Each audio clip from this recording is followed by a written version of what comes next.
Okay, everyone, this meeting is streaming via YouTube, and we also have it available for recording, and we'll be able to view this later. So I'm going to turn this meeting over to Derek Doster from the SPLOST office. Thank you. Good evening, everybody. I'm glad. Hope everybody's doing well. Let me pull up and share my screen.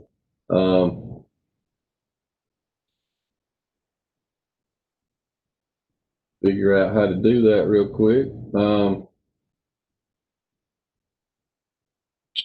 think I need to claim the host key. Hold on just a second.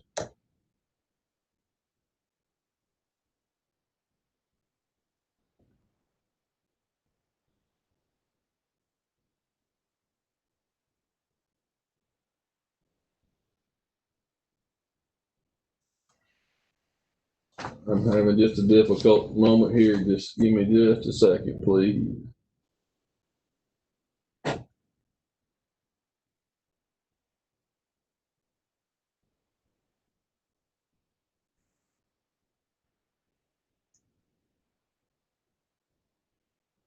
I'm having trouble sharing my desktop.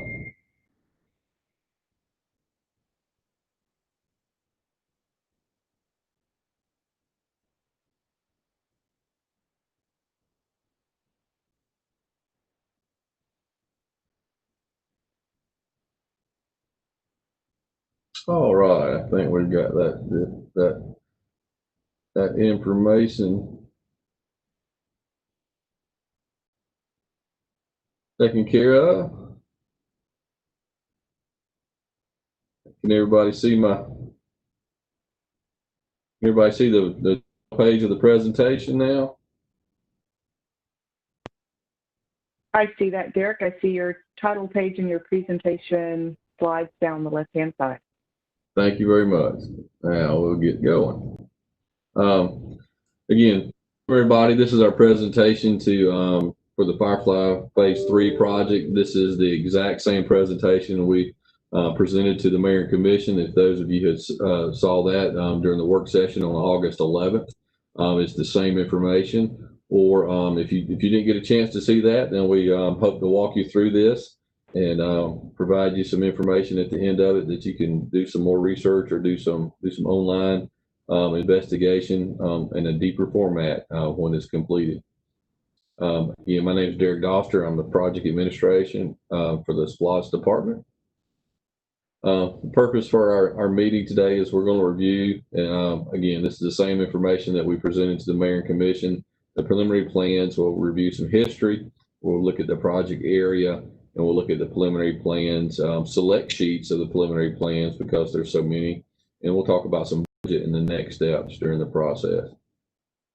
For those of you that are unfamiliar with the project, or even if you are familiar with the project, those that know the SPLOST program know that each project, but prior to it being approved by the Mayor and Commission and the citizens, identify what we call an initial project statement, and that's our starting point for the project, and that information is listed above. And it really just regurgitates some of the previous programs that we want to complete the Firefly Trail from downtown Athens out to Winterville.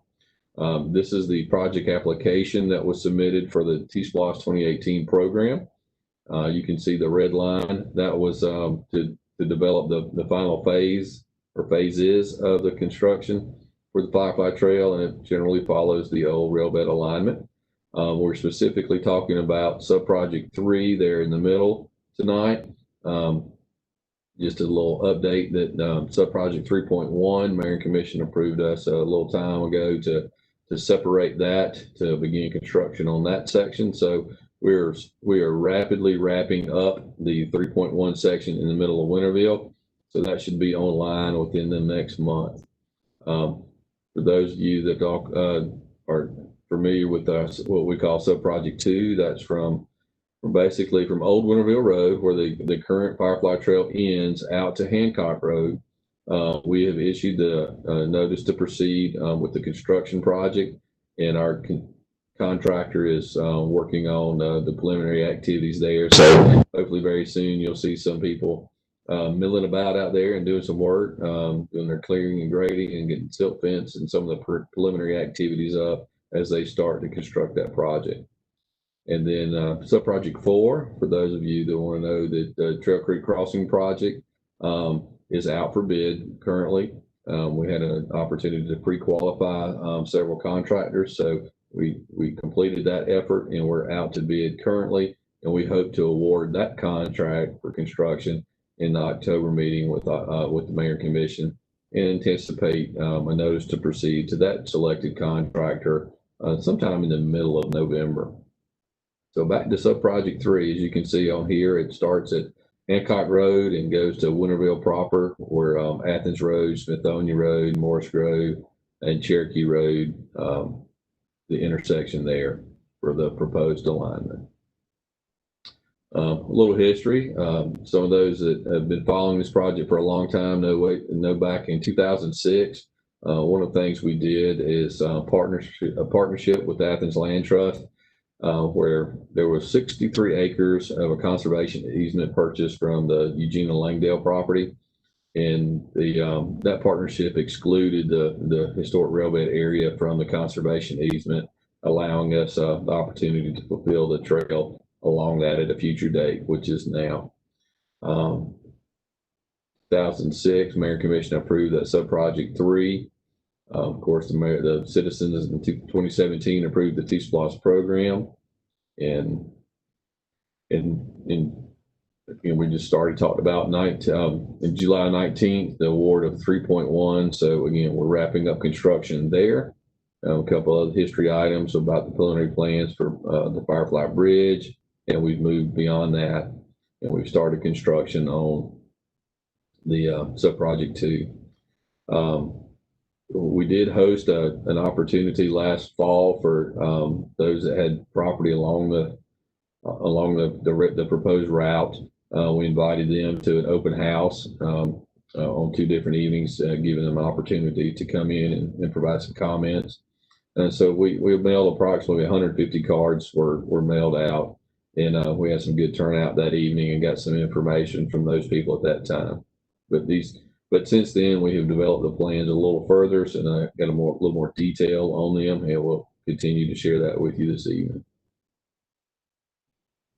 One of the things this past summer happened is all our projects we use or we have the ability to converse with not only staff members but members of the public and various stakeholder groups to be part of our liaison team. And this summer, the manager's office at his purview added a couple citizen members.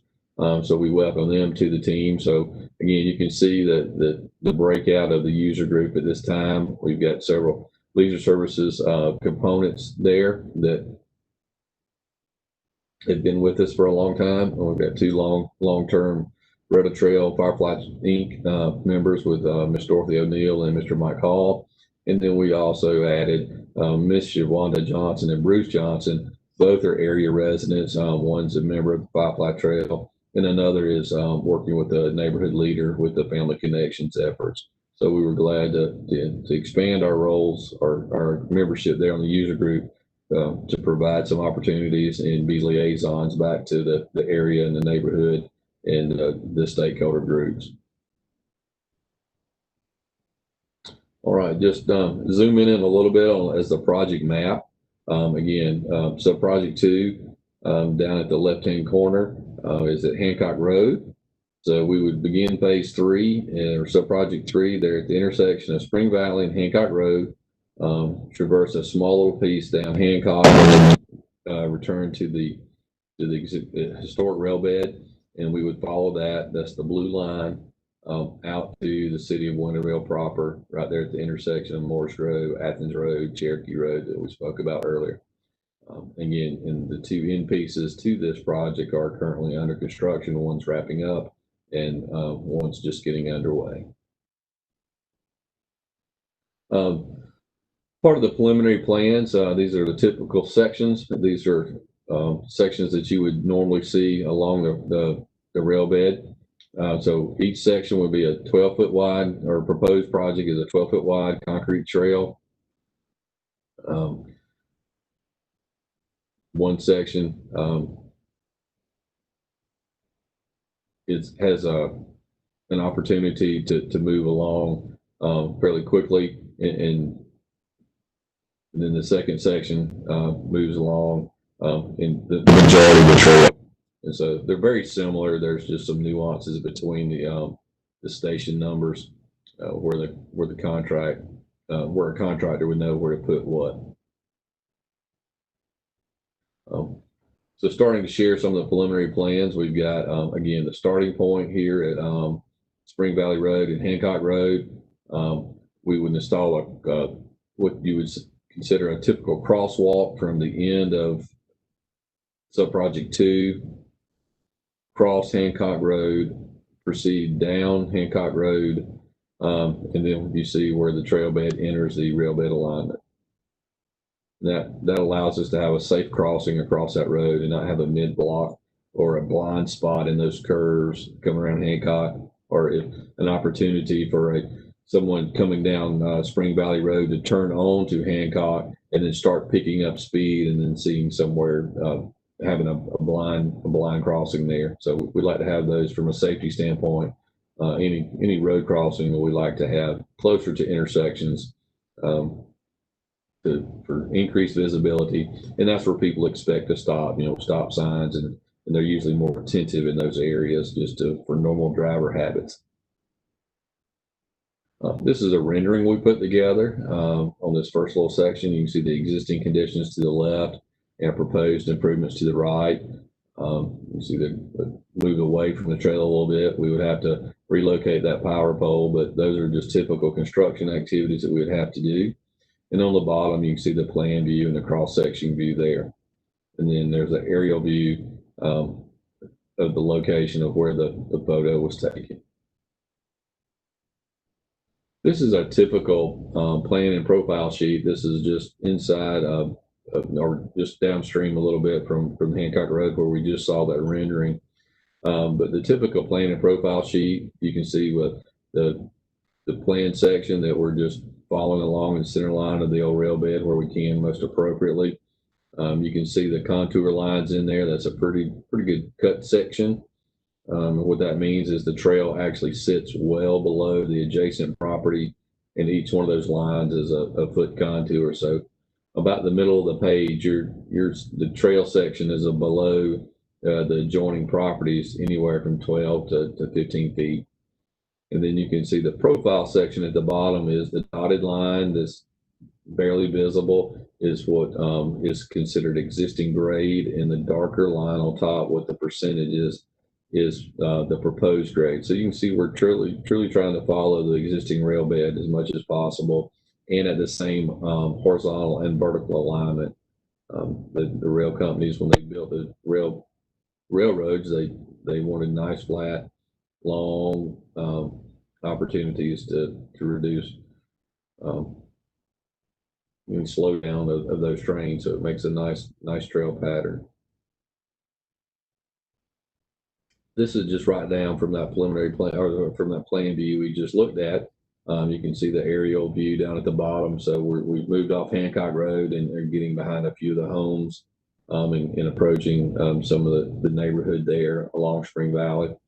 You can see the existing conditions. You can see what we're talking about is a cut section. You can see the trees going up to the left and the right.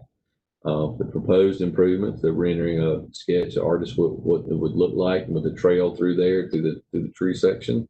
And again, the plan view and what we have, the cross section view, you can see the details there, how far below you're sitting against the adjacent property.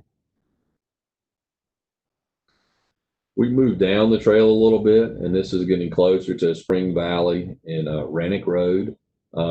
There's the existing rail bed would actually move exactly almost in front of this home that we see that talks about it's about 50 feet away from this house. So we've taken the opportunity to shift the trail away from the home as much as possible, and still provide a safe route, but to provide this property owner as much usable space without impacting her too much. Again, this is a preliminary plan, so we hope if Mayor and Commission approve this alignment, we can we can look at this a little deeper and see if we can tighten it up and give a little bit of extra room as well without compromising safety. So this is one of the places that we shared with Mayor and Commission, and there's a few others that we really shared some areas of concern, but this is generally how we would try to adjust and move around particular structures that have already been put in place along the rail bed. This is right next to the property we just spoke about. You can see the trail shifting back towards Rennick Road and crossing Rennick Road. The trailhead parking area, the government had an opportunity to purchase this corner lot and the surrounding corner lots right here a while ago from an estate. We knew that this would be the opportunity to secure that property, use it for a trailhead parking area. However, we do not at this time have a budget established to build out a trailhead or make increase facilities to a large extent. We know that will have to come at a future date. However, just being here being already owning that property, it gives us an opportunity to plan for that in the future. Establish a construction beachhead, if you would, to facilitate some of the construction, and then even after construction, have again limited trailhead parking area where if you didn't want to ride the whole trail, or if you were meeting someone, that maybe we have an opportunity to do a small little parking area to facilitate that.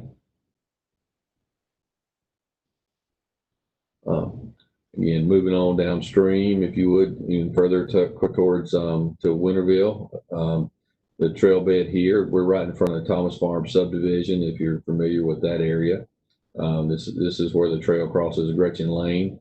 One of the things about Thomas Farm subdivision is it's a conservation subdivision that was built and platted with a trail in mind. So this area right here is in the green space of the subdivision, and the conservation easement was written purposefully to allow the trail to go through there and be built at that time. So this is another forward-thinking opportunity that this subdivision and previous planners worked on years ago to make this an opportunity without impacting the subdivision itself.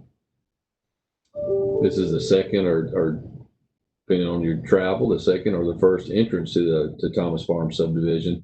And you notice we pulled away a little bit from the intersection there because they have some nice trees and they have some nice brick signage up along the road section, and it was a little harder to get the crossing up there, so we backed it away from the intersection. This being a subdivision street, we didn't feel we didn't think the engineering company that helped us put these together and with traffic engineering felt like we were doing too much putting anybody in harm's way by moving it back, since it's a subdivision crossing and it's not a main road, that we pulled it back from the subdivision entrance a little bit, and we feel we got proper sight distances to make this transition here and to make it in a better light. All right, moving along, this is another rendering that we had put together. You can see from the aerial section down at the bottom, it's to the east of that subdivision that we just spoke about, Thomas Farms. You can see the existing conditions. You can see a proposed improvements just going through the historic rail bed. The cross section view at the bottom, again, this shows us a cut section, so the land is kind of sitting down a little bit where the railroad cut the rail bed down, and you can see that slopes up to the both sides of the trail, and you can see the contours in the plan view, how that would work. And this is the Anderson property currently. This is the former Langdale property we spoke about earlier on. Again, you can just see the plan and profile view that we're have to increase a little bit of the slopes to the north side of the trail there on another farm, and then the Anderson property to the south of the trail there. But you can see by the plan and profile view that we're truly just following along the old rail bed as much as possible. again, in horizontal and in vertical components. And then this is just, again, in the same location, or just a little east of the same location of the previous rendering. But this is in a field section. You can see how the trail is at the top on the railroad, where they built a berm to flatten the trail out for their use. You can see the existing conditions. There's some existing farm fencing that we would have to work with that property owner to get adjusted. You can see the cross section at the bottom being a field section. You can see it slopes down to the sides. So again, that's just a kind of a different component from a cut section to a field section. Again, we just a general rendering of that type of situation. Again, another typical plan section. This is, again, just a little east of the aerial view that we looked at. Up at the top, we've noted a potential construction access area because it's a long sweeping curve through the old rail bed that we want to get construction vehicles in and out and not damage things that we build. So we'll talk to these particular property owners where it's appropriate to make temporary easements to get in and out for construction access. But again, following the old historic rail bed, and you can see the profile, with the gentle grades on there, which makes it a pleasant ride. Coming into a little closer to Winterville, one of the things that, again, just like the other home that we shared with you on the earlier slide, one of the things that we've tried to do is to shift the trail to avoid any outbuildings as much as possible. We've gotten the trail section, and you can see, again, still trying to follow the rail bed as much as possible, but we'd have to, consider these outbuildings. And you can see there's some conflicts with some outbuildings there. If Mayor and Commission approve this alignment, then we'd talk to the property owners appropriately and coordinate the activities that would need to be done there as we move through. One of the things we did do is shift to the north off the historic rail bed here to shift a little bit away from the outbuildings as much as possible, and to provide as much room along that property line, trying to minimize the damage or minimize the impact to those property owners. And then again, shifting towards continuing to the east towards Winterville. Again, another property owner. You can see several activities there, or outbuildings or whatnot, trying to continue off the historic rail bed, but just deviating off it a little bit to the north, just shifting a little bit north towards that property line to allow as much property and much space in there. And again, this is trying to avoid a swimming pool and outbuildings and trying to be there. So we've tried to minimize, again, the impacts to these property owners as we move through here on the historic rail bed. And then, as you can see to the right, we shift back to the historic rail bed, continue towards Winterville, and then we end at Moores Grove and Athens Road intersection along the historic rail bed there to the intersection. And just to the northeast of this intersection is the 3.1, and we've completed that area and will be opened up hopefully very, very, very soon. But that 3.1 Winterville portion ends right here at this intersection, just to the northeast. So project information. We've got the trail along the historic rail bed is about 3.4 miles. Again, the trail service that we've got proposed, again, these are proposed preliminary plans that we're evaluating and seeking public input on. That's 12-foot wide and concrete.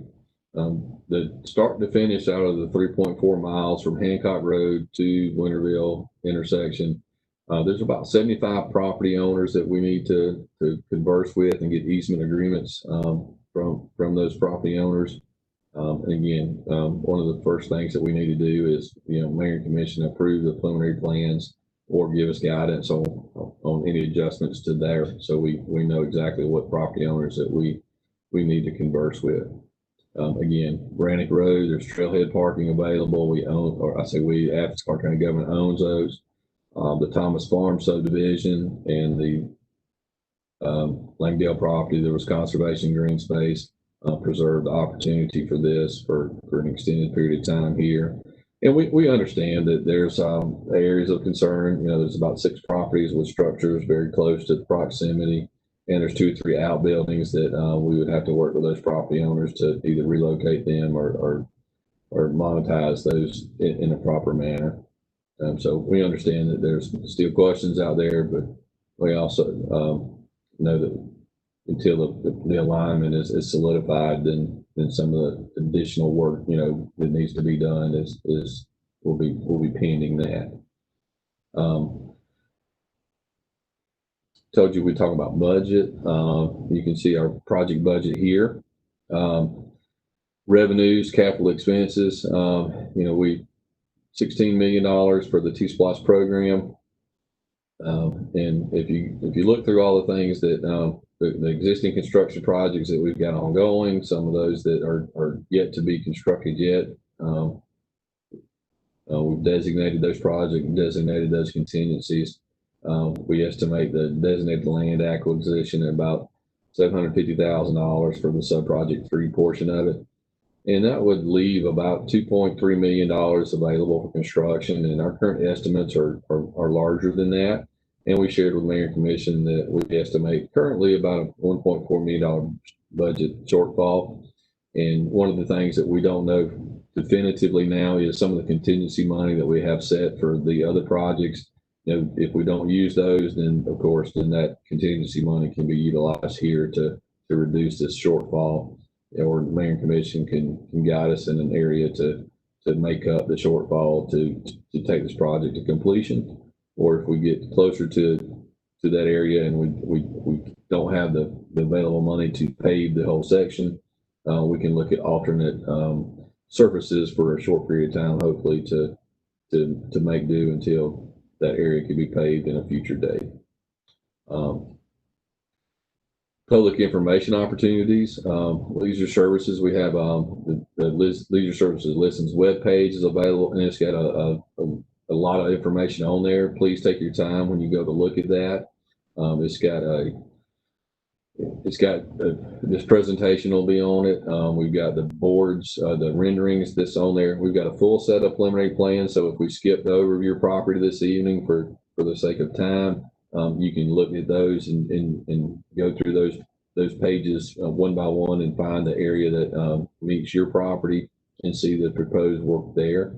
We've got comment cards, online comment cards available, and we request for you to fill those out and fill them out as honestly as possible, and when appropriate, you know, provide some contact information to make sure we know how to get in touch with you as much as possible, or be able to follow up with questions if, you know, especially if you're a property owner, or if you just have other general questions, we can be able to get back with you as soon as possible. We've got an opportunity 2 different times to do some in-person. We said in-person by appointment, but we have those set up for Saturday from 8 to noon. We're going to be at Pittard Park. And then next Thursday on August 27th, we're going to be there from 5 to 7 in person. And I would just ask either one of those days, you can come on by and we'll have a full set of plans to look at, and we'll be happy to talk to you and try to answer any questions that you got there. And so I know sometimes it's hard to kind of see some things on the computer. One of the other items that we do have on the Leisure Services website is really an interactive map. It takes the alignment and it's overlaid with the tax properties, so you can kind of see that and zoom in. So to me that's a useful tool, especially if you're not very clear on where the trail is in relationship to your property. We're scheduled to make a presentation to the Athens in Motion committee for their review and comment on August 25th. We want to conclude the public input in September 9th, and then Mayor and Commission have their standard agenda setting and meeting on September 5th, and their vote setting meeting on October 6th. And both of those nights are as usual, are open for public comment as well. So we hope we give plenty of opportunity, and that's why we're not rushing that to this cycle for mayor and commission. So we give almost a good full month for ability for comments and questions. And wrapping up the presentation, our next steps again, October and September, October, we've got public information opportunities, public input opportunities. Then we finalize this with the mayor and commission, either approving the preliminary plans or providing the guidance that we need to make any alternate routing decisions.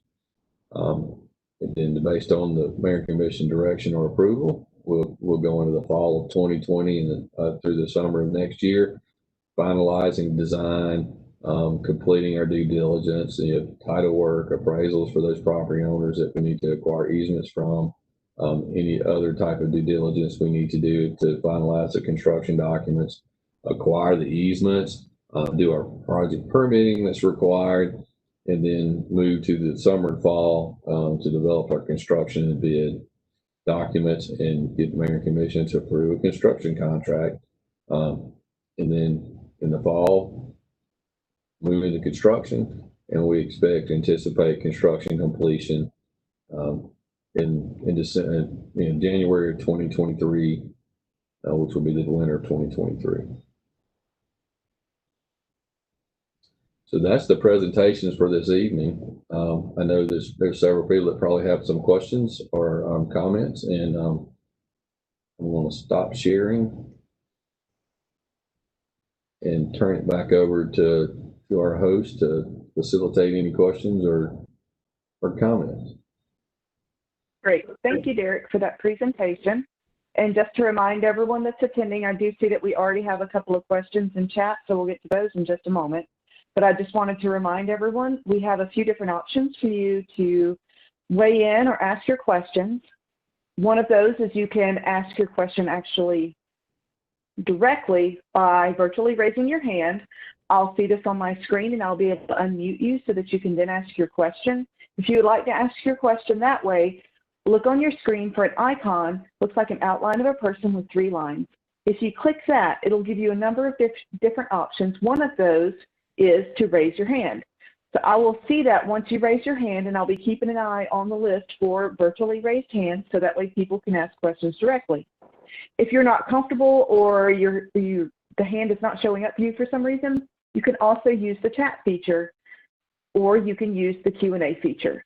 There's 3 different options here. So what we have, we've already got a question in chat. So Derek, this is from Paul, and he's asking if you've seen the letters that they submitted asking for alternate routes to be budgeted in the area. I believe it was the slide where there were some conflicts with property owners there, some outbuildings, maybe the swimming pool slide. So that was first question out the gate, and I'll get to the next one once you're finished answering.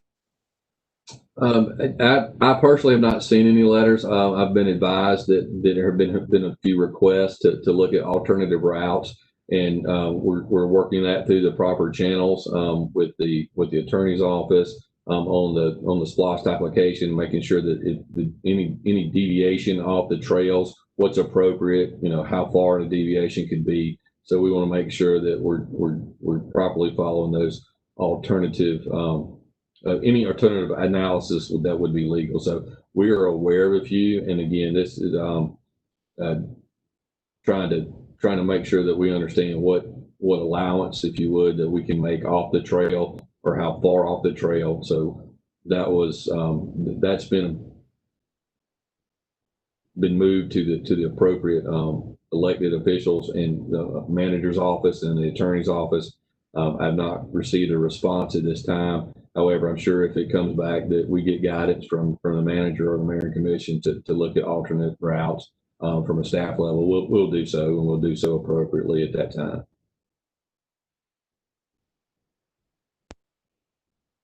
Okay, Derek, and Paul did have a follow-up comment that there are alternate routes, which will be much less expensive.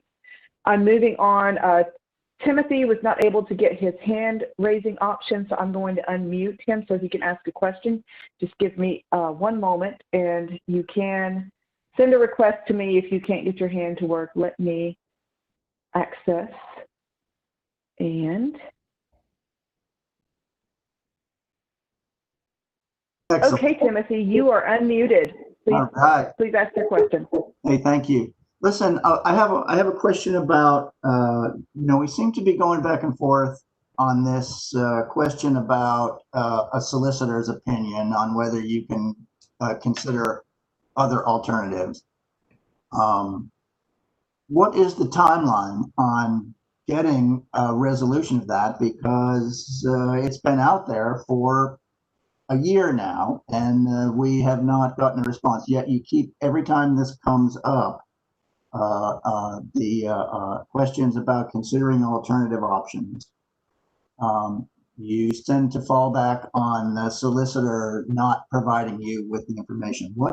I guess my question is, what can you do to get a response from them quickly? We're the answer to that, Mr. Tim, is the manager's office and the mayor's office are aware, and the mayor and commissioner are aware that we're awaiting that response. For the public that's out there, we had our longtime attorney counsel, our attorney, our county attorney, I'm sorry, our longtime county attorney, Mr. Barrington, retired and moved on. And Mr. Drake, the new county attorney, has not been here as long as this project's been going on, and he's steadily learning and researching things on his own. So he's aware that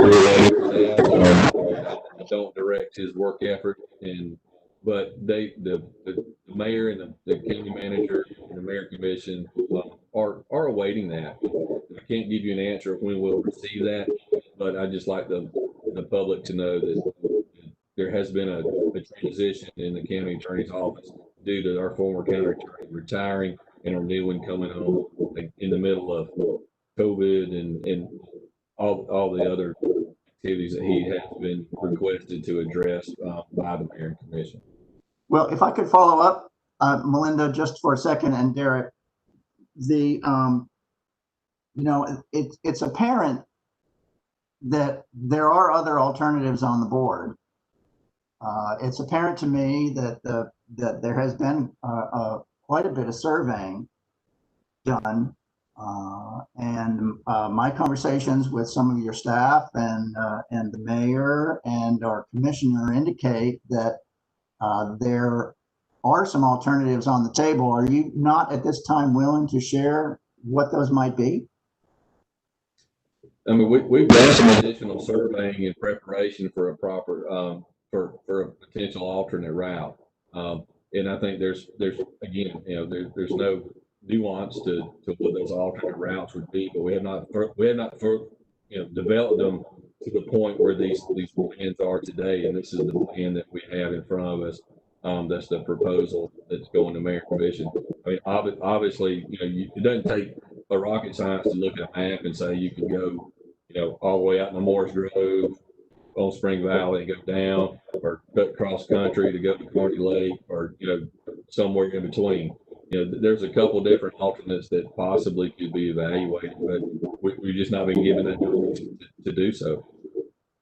And who would give you that direction? Mayor and commission?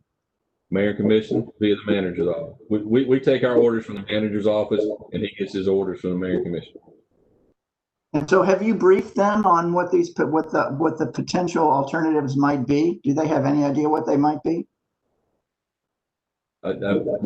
We've shared this plan with mayor and commission, and they spoke about some different alternatives during their meeting. Commissioner Davenport asked about deviating off the trail or off the rail that's proposed alignment.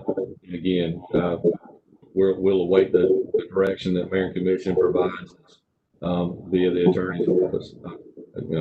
I understand that it's a little frustrating. It seems like we've not been able to answer that question for a little while, but again, I find it difficult that you'd be able to press this preliminary plan through without that guidance. Yet it doesn't seem to be reflected in your timeline. How would you respond to that? The timeline is it's a proposed timeline. It's the activity that we have to date. If Mayor and Commission approve this alignment and direct us to move forward, then the timeline that you see there stands. If Mayor and Commission direct us to develop an alternative, it would really depend on what that alternative was to see how that adjustment would need, how that timeline would need to be adjusted to facilitate whatever the direction is. All right. Well, I'm gonna duck out on this conversation to let some other people speak, but I'm gonna jump back in a little bit further on. So Melinda, if you, I'll just shoot you a chat notice when I want to jump back in again, if you don't mind. Thank you. Okay, thank you for that, Timothy. And yeah, just shoot me a chat if your hand is not working. If you send a message to the host, that will let me know that you're wanting to ask a question so I can unmute you. And we do have some follow-up comments from Paul, and he was curious about not being able to see the other participants and their comments. And that is something with WebEx events, because this is a platform that allows you to have kind of live interaction with us rather than having a regular meeting where you're only watching. In order to try to get the bandwidth and get everything to run smoothly, that's an option that it advised me not to turn on to set up as the host, but I can try it in the future and see if it works. But we are recording this meeting, and I will see about getting the printouts of comments. Right now we have 25 attendees. I can read through that list toward the end of the meeting once we get through questions. And if you're curious about who's in here, but I am reading everything that pops up into chat, anything that pops up into Q&A. And so one of the other follow-ups we've got is, so essentially, Derek, as a SPLOST office, you don't really have the authority to make the decisions. That is the Mayor and Commission, and that is correct. Mayor and Commission makes the decisions on these projects, the final decisions. So that, we can recommend, and we come up with the plans, and we design everything and work as staff, and then make these recommendations to the agenda items, which then goes to the Mayor and Commission for final decisions. And then, I don't know, Derek, if you have any additional follow-up to that. Yeah, you're exactly right, Mel. Again, Mayor and Commission, the elected officials, they're the ultimate authority decision makers. However, I would share the process that's in place, that the preliminary plan, or let me back up, the application that was submitted for T-SPLOST, Mayor and Commission adopted that. They adopted the concept that was done. And again, we take several steps to go to Mayor and Commission to get those approvals, so that they're fully aware of the pros and cons of each decision that they make in those larger policy decisions. And so that's one of the reasons that we're taking this preliminary plan to Mayor and Commission, to give them that opportunity to say, we like this, we want to move forward with it, or time out, guys, we want you to go back to this point and kind of regroup. So those are our check-in points that are purposefully built in to the process. So it does several things. It allows staff to develop a work product up to a certain point, to make that check-in with the Mayor and Commission and the manager's office and get their buy-in or get their redirect. And we do this on every project. In several projects, they've given us different direction or said, whoa, before we go forward, we need to move something differently. And so it's a known process. It's a process that allows for some guidance from the Mayor and Commission before that project itself gets so far down through the final design, or you're acquiring property, those types of things. Those are final steps those are steps that we take to make sure that public comment opportunities, do some due diligence opportunities, and then allow Mayor and Commission to weigh in and give that guidance prior to us moving forward. The last place we would want to be from a staff standpoint is bring a construction contract back to Mayor and Commission, and they say that's not what we wanted to do. So this allows us an opportunity to take these milestone steps and get in front of the Mayor and Commission, get that approval process completed, and that allows staff to move forward confidently in whichever direction they do give us. Okay, thank you, Derek. And then I had a request from Bruce to talk a little bit more about the upcoming information sessions that we are having in person. So I'm going to share a little bit more. We do have the one coming up this Saturday starting at 8 a.m. That will be at Athens-Clarke under the pavilion. And we will be providing socially distanced public input. We've got everything set up so that we're keeping people apart. And then you'll have an opportunity to engage with staff in a safe manner. We are providing masks for individuals who do not have masks of their own. And these are some of the masks that you'll be able to keep. So we are providing that. We'll have sanitizer. We'll be wiping things down. So we are providing that opportunity for people to come out in person and speak with us directly. We'll have another opportunity 1 week from tonight in the evening to have the similar type of input. So if you're not able to make it Saturday, you can make it Thursday, and refresh me on those times, Derek. This coming Saturday is 8 a.m. to noon, of course, at Athens-Clarke. It's a large pavilion. In the same location and same place next Thursday, but we'll be there from 5 to 7.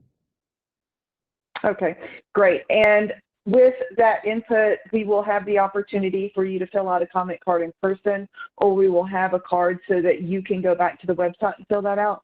You can look at the boards, you can look at some printouts. So we'll have a lot of tangible items for you to be able to go through at those input sessions. The information, if you would like to share that with your friends or anyone who's not able to make it to this session, it will be available, or it is available on our Facebook page, all of our social media for Leisure Services.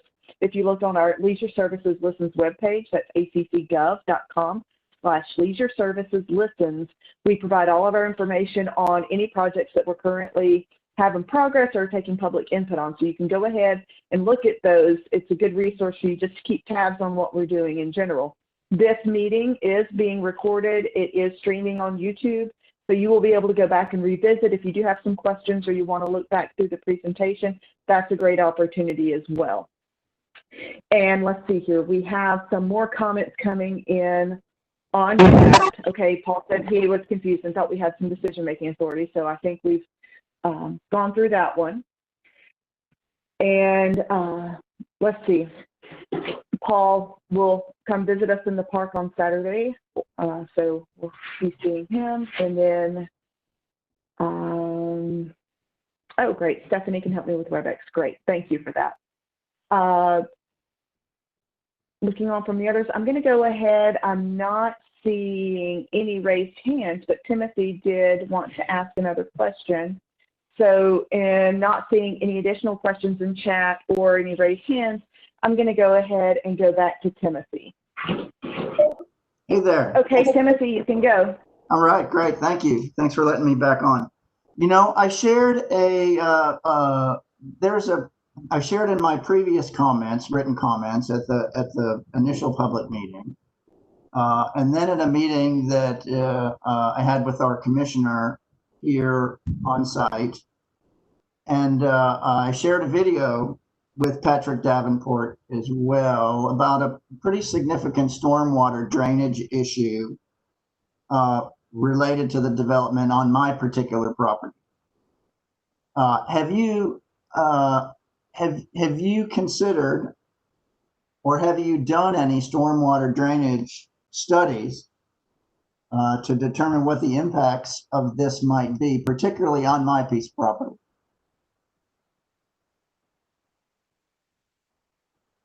We've taken a generic look at the stormwater, storm drain, those kind of things for the preliminary plan purposes. We've not developed any sort of final plan on that. Again, just in the preliminary plan.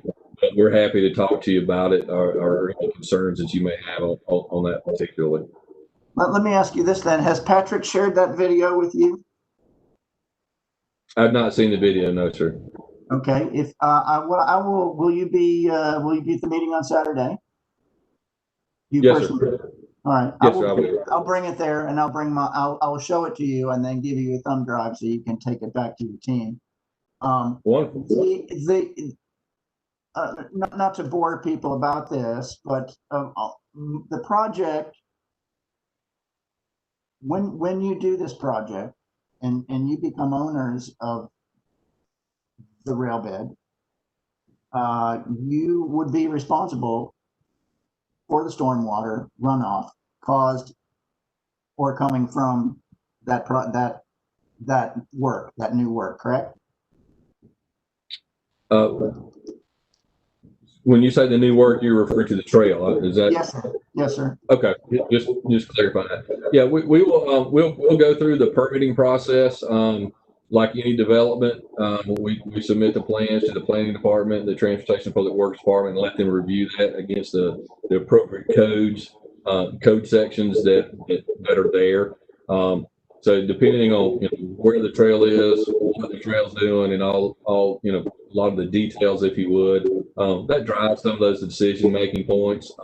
So we would look to those code sections to see what's applicable and see what existing conditions are there and make sure we're not trying to exacerbate any of those existing conditions. Yeah.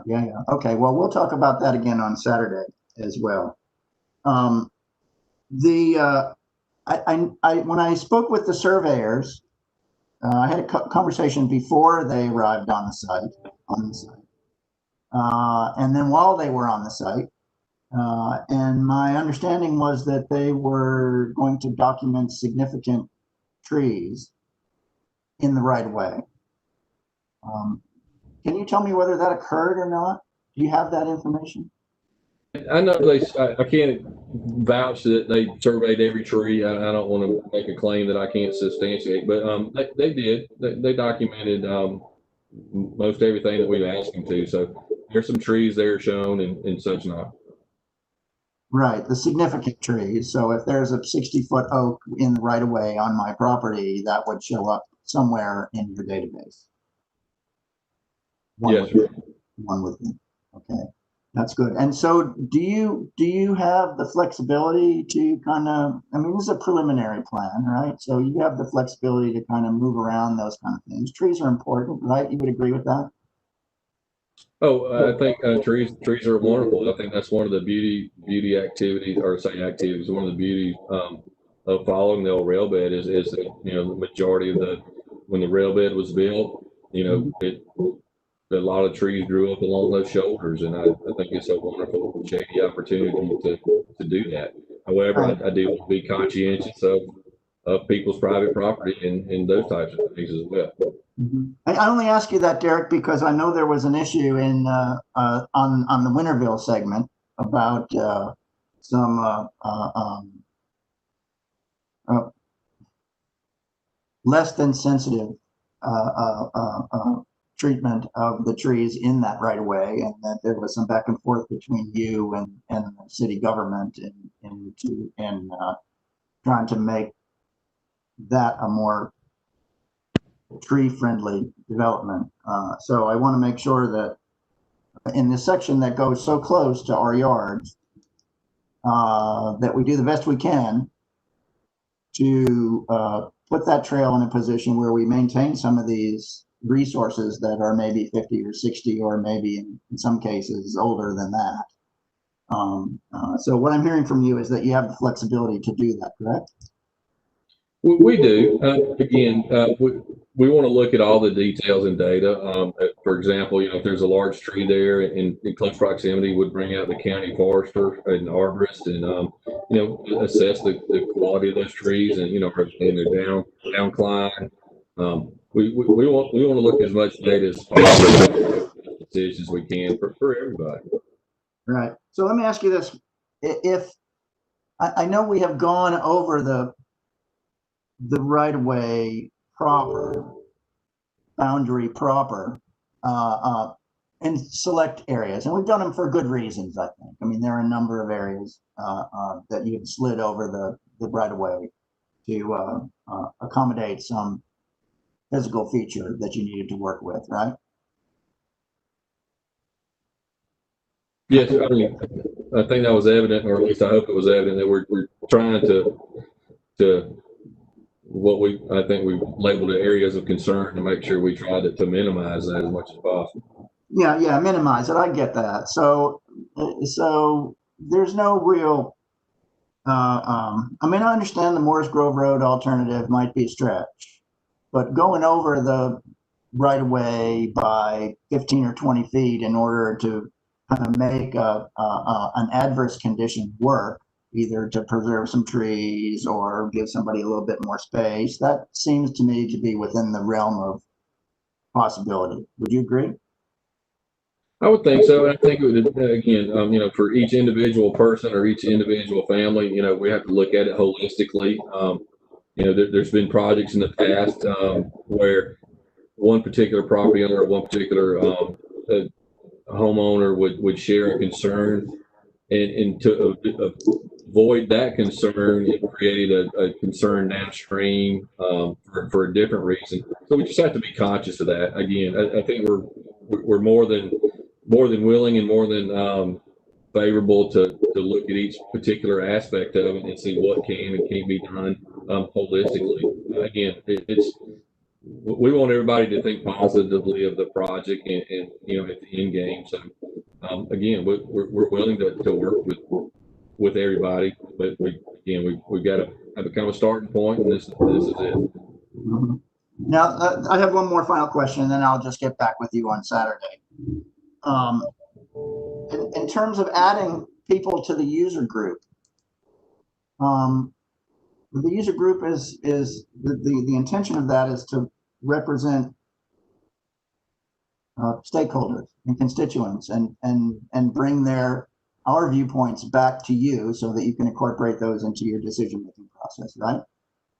Yeah, the purpose of the user group is to utilize staff, because you have long-term operational issues that they need to weigh in on. We don't want to make decisions without their consideration, and then try to incorporate several citizen members that have contacts to these either stakeholder groups or additional resources, whether it be churches or civic groups or just neighbors in general. And so, yeah, that's part of the user group's responsibility, that we ask them to reach out to those stakeholders or user groups that even we may not be familiar with, to encourage them to participate in these public input comments, to participate in a public comment period, and if there is a group, if you would, that is steadfast as a like a PTA or some sort of organization like that, develop that as a holistic group. They can do it individually, or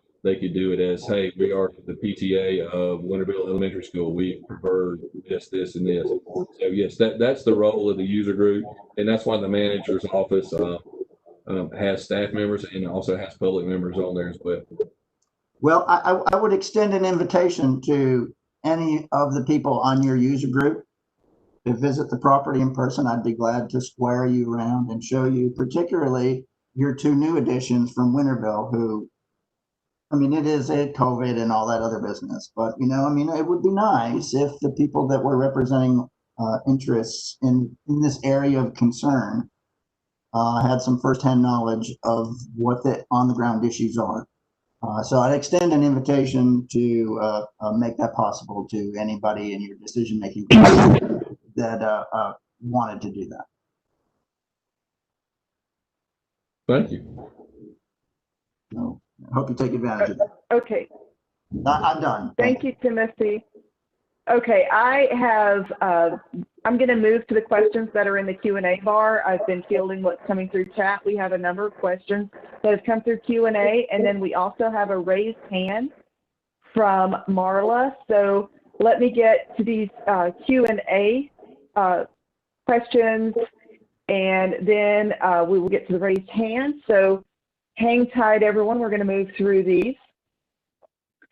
Teresa is asking if property owners have shown opposition to the project, and if so, can their objections be dealt with in a way that doesn't leave them resentful? I would share that several property owners have shared, what I don't want to say that they don't like the project, they just maybe not like the location of it. I don't want to speak for them personally, but they have shared concern that if it's crossing their property. Now, to make sure that they are completely, comfortable with it, we'll work with them as much as possible as we can. And again, some of the direction we would take is from the Mayor and Commission on how to resolve some of those issues. So we will work with them the best as possible. Okay, and Adrian had a couple of questions about how is the Athens Police Department going to help out with safety? Are they going to be helping out with keeping the trail safe? So they just had a couple of questions relating to ACCPD and trail safety.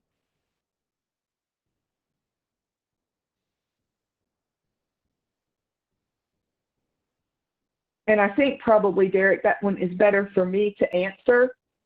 As far as the trail operations go, as I'm sure you're aware, Adrian, this is a trail that will be managed by Leisure Services.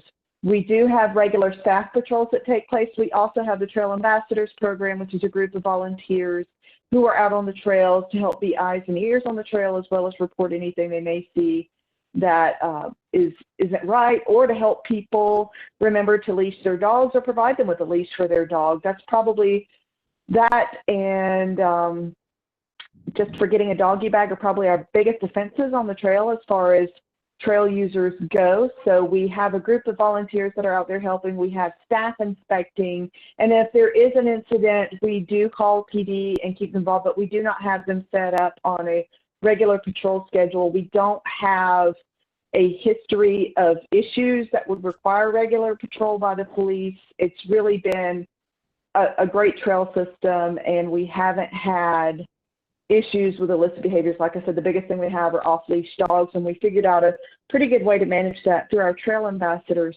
program.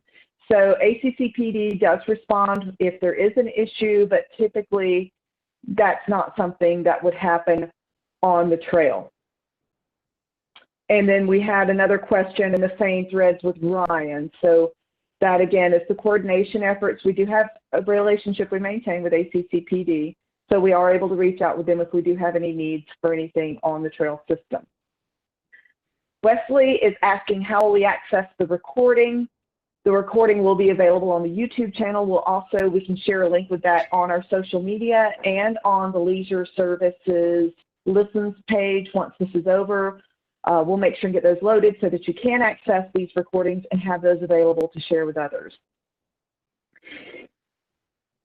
And next, could you, Patrick was wondering if you could explain the work session and agenda setting process and kind of go through that. So Derek, I'm going to pass that to you really quickly. But before that, we had one more video question. Wesley, the video will be up on YouTube once this is over. I'm not sure if the link is on there right now, but we'll make sure that's available for you. Derek, can you go ahead and explain a little bit more about how agenda setting and preliminary plans in the Mayor and Commission process works? Yeah, I'll do the best I can. Again, there's a process in place that any project, any capital improvement project, whether it's SPLOST or a different type of funding process, typically follow. And first of all, you take the project idea, which again, of course, was the T-SPLOST program application. You move that to a concept. That process goes through the Mayor and Commission effort as well, and it's really just to kind of solidify the item at hand and ask the Mayor and Commission to move it to the preliminary plan phase. That allows us a confidence from a staff standpoint to begin some of the due diligence work that you need to do to develop a preliminary plan. In this instance, it's doing some surveys, it's doing the kind of trying to identify property owners, it's trying to get public comment. It's in moving those things up to a decision point with Mayor and Commission. Now, as we move forward to Mayor and Commission, this public input session or time frame that we have today, again, trying to have several meetings, several WebEx opportunity, or having a WebEx opportunity, recording those opportunities, and then having the public comment cards is we will take those comments, we will process those and get that information to Mayor and Commission.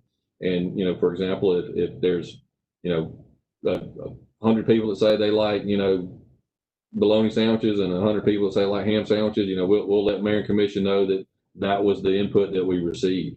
Again, it doesn't, we don't try to bias it in any way. We just let mayor and commission understand the comments that were received and the data that we received to try to, so they can form, they can best form their informed opinion. Again, mayor and commission, they like to hear from citizens. So I know their contact information is listed on the ACC website. We encourage you to speak to them directly if you feel so inclined. So as we move forward in this process, again, we'll continue to try to do our public input sessions, encourage public comment cards to be submitted, and online cards, and we'll take that data, process it, get it to mayor and commission, let them see exactly what was said.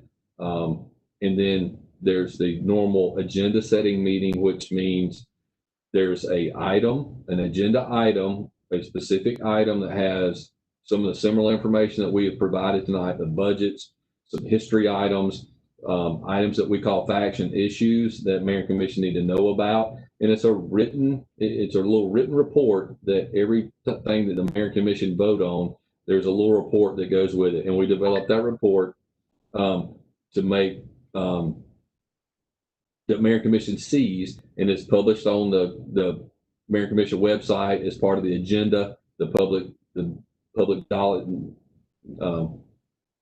document that goes with the announcements of official mayor and commission meetings. And you can pull that off. Anybody can pull that off for any topic and look at that. And during the agenda setting session, what mayor and commission do is on a general item, unless it's an emergency or they take some special action, but on an agenda, on agenda setting session of the mayor and commission, they will pull up that agenda report and they'll have opportunity to hear if there's any public input, like live.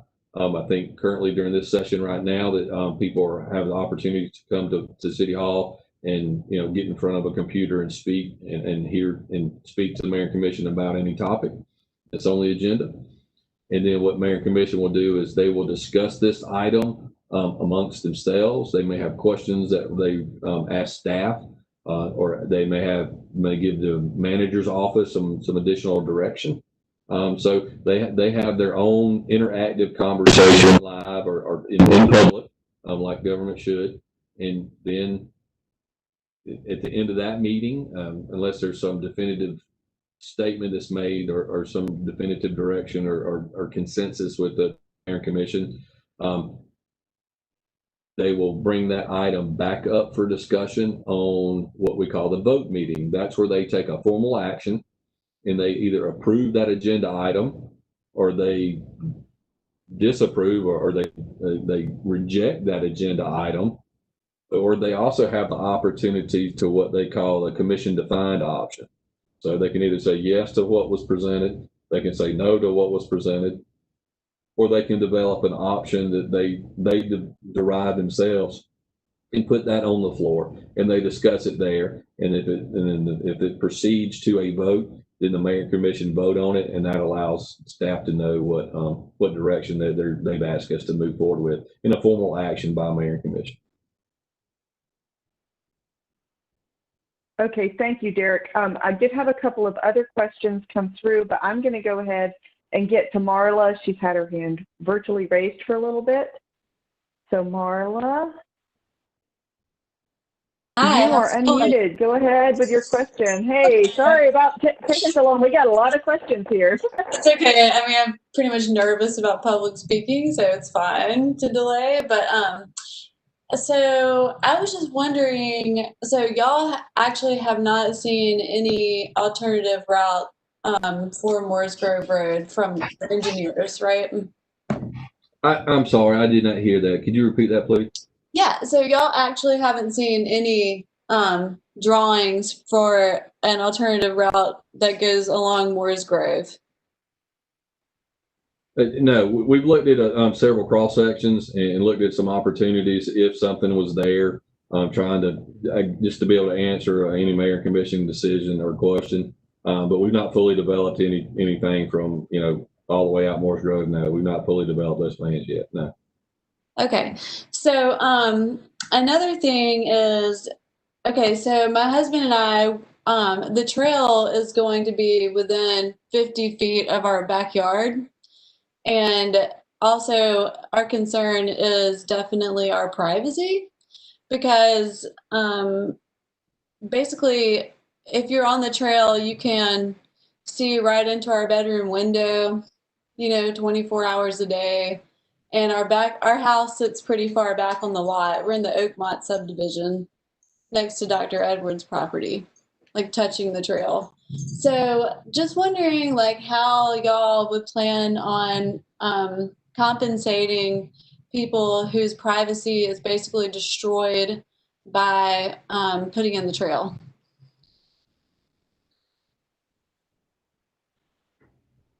The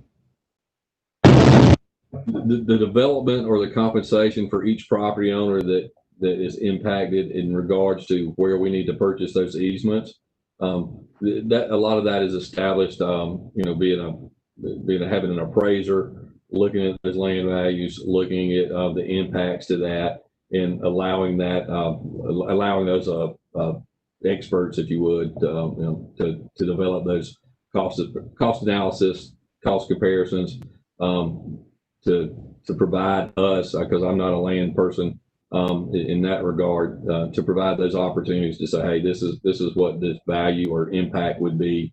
And then any guidance that Mayor and Commission give us, if they say, hey, if you're within so many feet, we'll provide, some sort of additional compensation or not, then those directions will come from Mayor and Commission and certified appraisers that'll be hired, that are the experts to do that. So there's definitely a value for privacy loss, even if the trail isn't actually on your property. I don't know that I would have to rely on the appraiser to develop those cost comparisons and evaluate those on. And again, each piece of property will be different, so that's why we bring those experts in to look at those activities. Right, because it is concerning that, there's several things that make a property valuable. There's like the actual land and what it's worth. And then, there's other kinds of like intrinsic value, which would be like your view of the lake or, just the enjoyment of the property. So I'm just wondering like how that would be determined, like, because I feel like the reason that we bought our house was to be in the country. This is not the Atlanta Beltline. And the fact that there's possibly going to be a public thoroughfare through the back of our yard, I don't know how we could be properly compensated for the loss of our like privacy.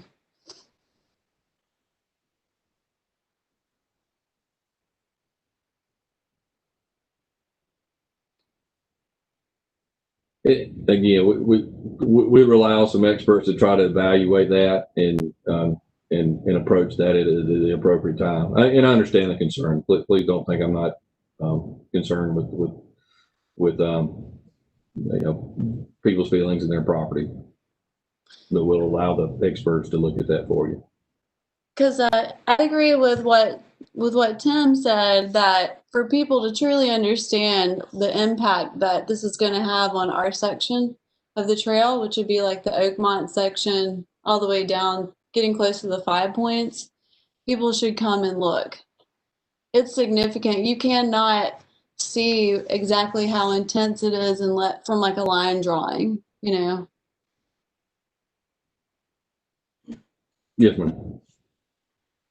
And I think that's all. Thank you so much. Thank you. Thank you, Marla. Let's see. Derek, we've had a few comments go through. Just give me one moment here. Okay. We do have, just so you guys know, I just heard from our wonderful public information person that for Leisure Services, that the link for this meeting is available on our social media and on our website. So if you want to share it, it is available now.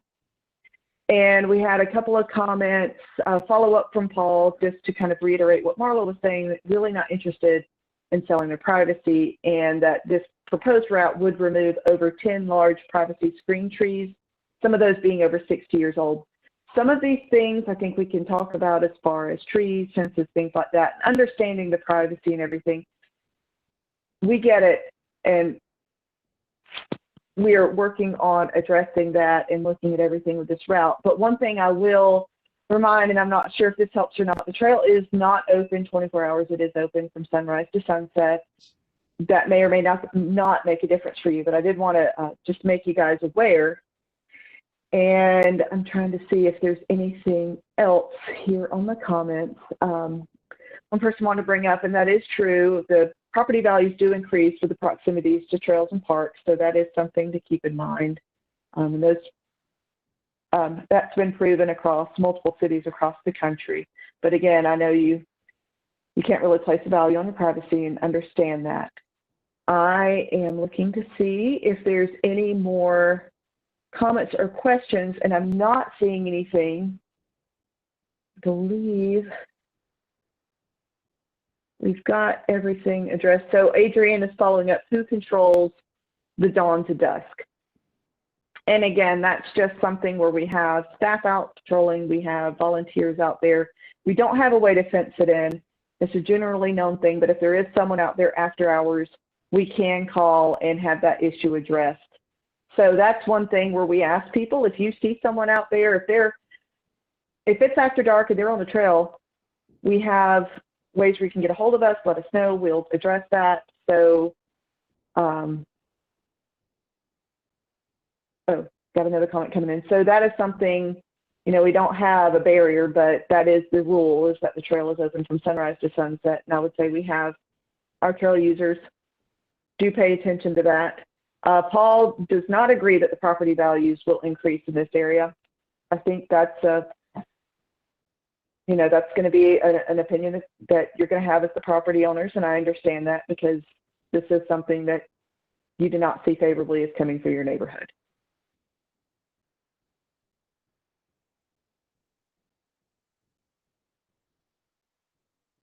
Looking to see if there's any other questions. So Paul would like to know if they can defend their property against Firefly trail users after dark. I am not an expert on property defense laws, so I'm not really sure where that one would lay. Are you saying if people come onto your property, you would plan to defend it? I would think it would be like any other case of trespassing, but if they're on the trail, then they would be on the trail. But we can, you know, again, if people are on the trail outside of hours, we can address that. Would it help, Paul, if I unmuted you so you can just ask some questions directly?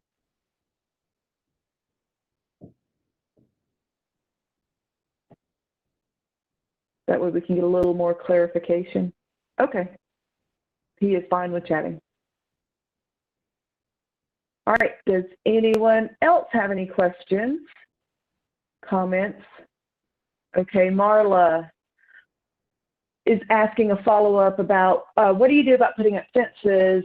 You know, they have a German Shepherd dog who might chase bicyclers and other dogs. It's not a problem now, but could possibly be a problem in the future. Derek, as far as fences and things go, when we've gone through neighborhoods, we've talked about the idea of putting up fences along the trail for people to help maintain the privacy or help maintain, you know, keeping trails off, especially when we're adjacent to private properties.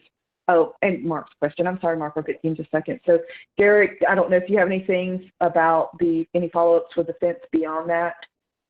I would just share that, you know, we address a lot of these individually, you know, as we get to moving further along in a project process.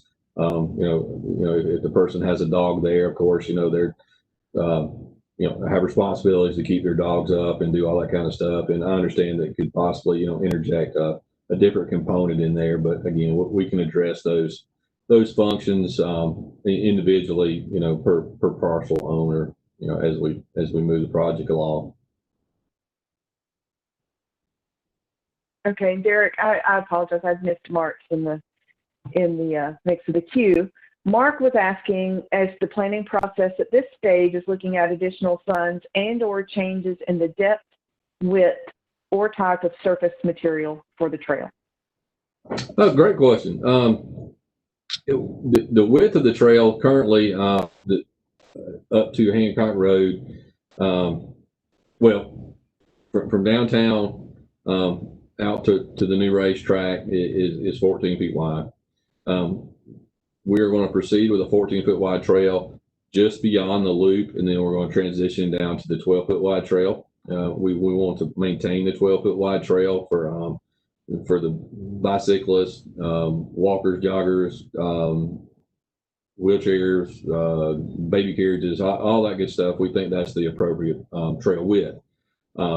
We are looking at when we get into this area, section 3, when we're past a lot of the heavy construction activities, you know, the quarry and several of those in industry type businesses, we have we're looking at a thinner a concrete section that's not as thick. What we can do to reduce costs through there, you know, how much gravel or base that we would put down.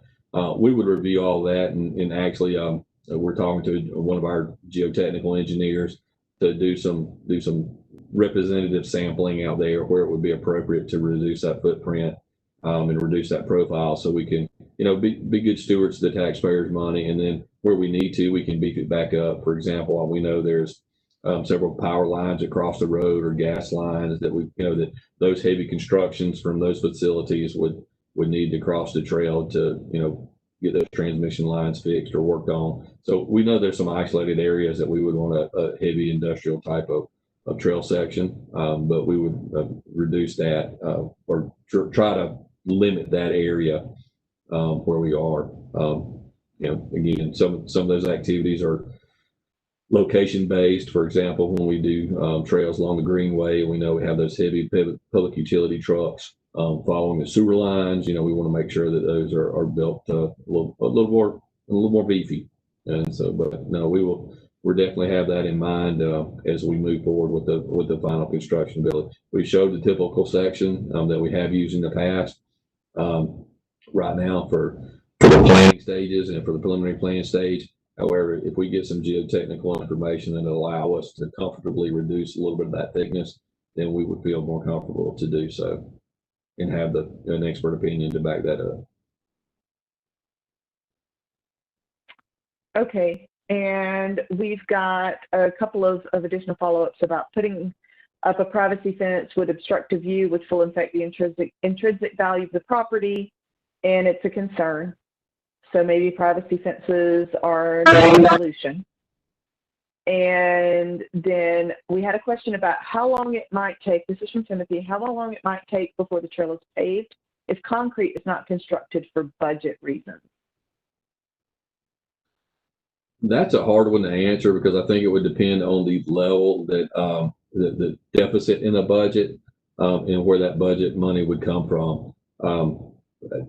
You know, again, this will be a mayor and commission decision, but if there is a budget shortfall, depending on what that budget shortfall is, mayor and commission have the opportunity to look at any cost savings on other SPLOST projects that we may have that are completed, or future T-SPLOST money, or some other type of program that has some cost savings that they could generate the revenue to do that. So that's wish I could be a little more specific on that, but that's kind of one of those. It just depends. Okay, Derek. Then we have another comment.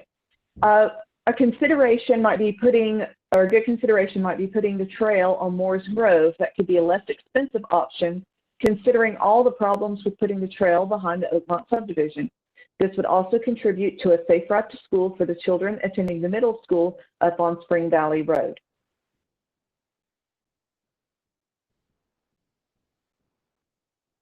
That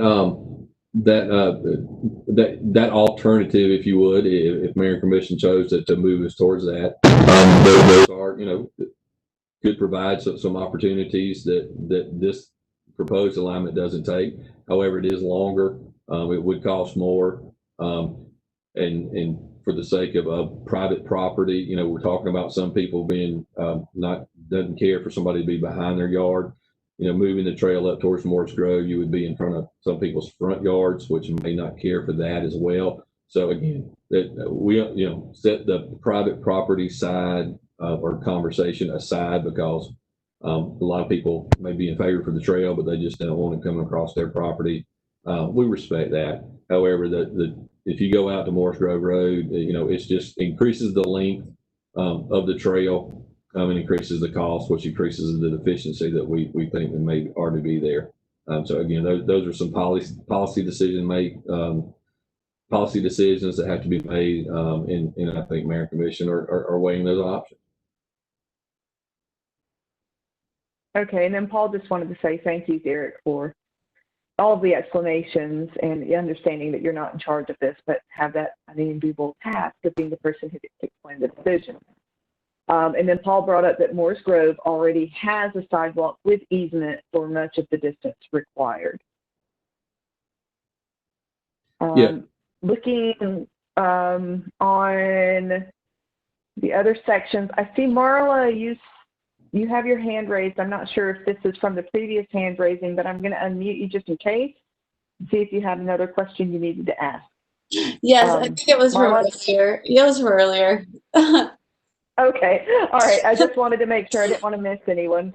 I'm seeing that long hand there. So. Hello. That's fine. Let's see. Is there anyone else or anything floating? I'm not seeing any hands in the attendees. And chat is up to date. And our last question from Mark about the surface material and the planning process has been answered. Does anyone else have anything? Okay, here's a question from Wesley. Wesley asks, when would the trail plan to begin clearing the land? To begin clearing the land, we need to back up and make sure that, again, let's follow this train of thought that, you know, Mayor and Commission approved the proposed plans that are in front of them, and they make no significant changes. They ask us to move forward. We would anticipate, again, it's going to take to next summer to finalize the design, do the due diligence that we've talked about tonight about, you know, acquiring the acquisition, the land acquisition from the property owners, talking to those property owners, and, you know, any special circumstances there, any special circumstances that Mayor and Commission give us, moving that forward, finally getting the easements acquired, then finalizing this project. We would not be ready to start clearing land until most likely next fall. And when I mean next fall, I mean the 2021 fall. It's probably going to take a while to get there. There's just a lot of work to do between now and that time.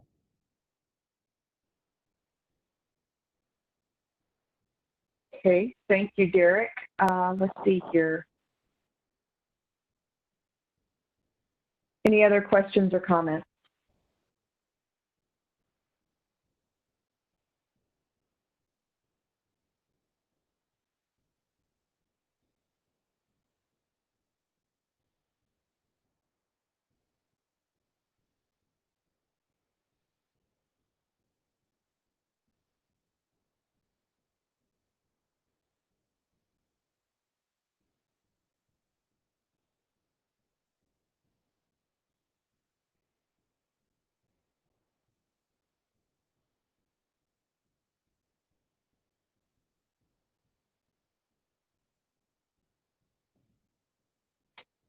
I am not seeing anything else coming up. We've addressed everything that's come up in the chat and in the Q&A tonight. Again, this meeting is available on YouTube. The links are available on Leisure Services social media, as well as our Leisure Services Listens page. Commissioner Davenport would like to thank everyone for their input and their comments. Derek and I would like to thank everyone as well. Thank you for taking your time. to attend this meeting and let us know what you think, all your wonderful comments, all of your input. This is why we do this, so we appreciate you and taking your time to spend this time with us, and let's have this Q&A session. Again, we will have some in-person public inputs coming up, the first one being this coming Saturday from 8 to noon. That's going to be at the Pittard Park Pavilion in Winterville. We will be providing in-person, socially distanced input. We are providing masks for those who do not have masks. We are providing sanitizer, wiping things down. We will also have some handouts that you can look at. We'll have opportunities for you to comment in person as well as take home comments. So please let folks know that's going to be available. We'll have another in-person session available, same place next Thursday. That is the 27th, starting at 5 p.m. So you can come out, you can talk to Derek, you can talk to myself. We will be available to answer questions. Really excited to see some folks. So if you do have any follow-ups, please shoot us an email.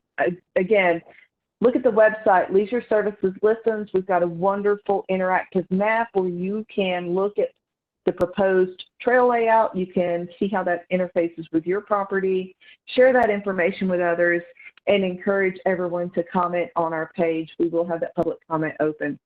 Thank you, everyone. And with that, I think this meeting is a wrap.